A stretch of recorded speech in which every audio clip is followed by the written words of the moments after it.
E P Jayarajan തെരഞ്ഞെടുപ്പ് ദിവസം നടത്തിയിട്ടുള്ള പത്രപ്രസ്താവനയുമായി ബന്ധപ്പെട്ട് കാര്യം പരിശോധിച്ചു. അത് സംബന്ധിച്ച് പരിശോധിച്ചപ്പോൾ BJP നേതാവിനെ ഏതാണ്ട് ഒരു വർഷം മുമ്പ് നേരിൽ കണ്ടതുമായിട്ട് ബന്ധപ്പെട്ട കാര്യം സഖാവ് തന്നെ വിശദീകരിച്ചിട്ടുള്ളതാണ്.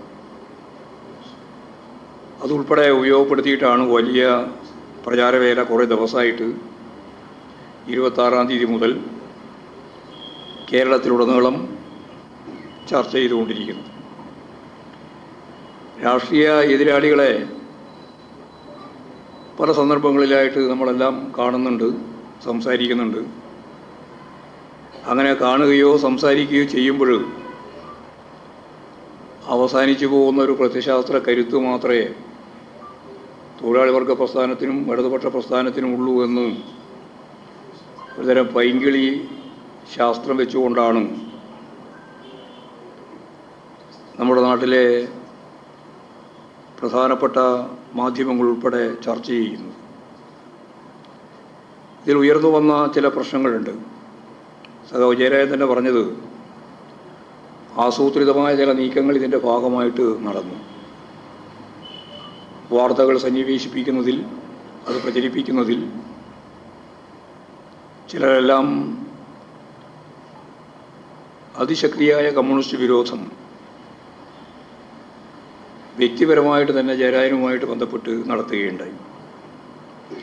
അപ്പം ഇത്തരം തെറ്റായ നിലപാടുകളെയും സമീപനങ്ങളെയും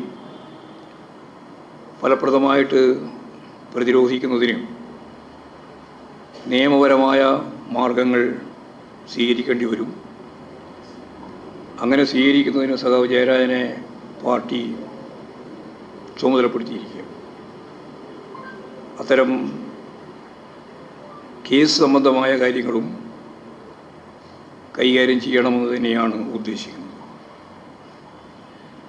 ദല്ലാൽ നന്ദകുമാറിനെ പോലുള്ളവരുമായുള്ള ബന്ധങ്ങൾ അത് അവസാനിപ്പിക്കുക തന്നെ വേണം എന്നാണ് സെക്രട്ടേറിയറ്റ് കാണുന്നത്. സഖാവ് പിണറായി തന്നെ 26-ാം തീയതി ഇത്തരം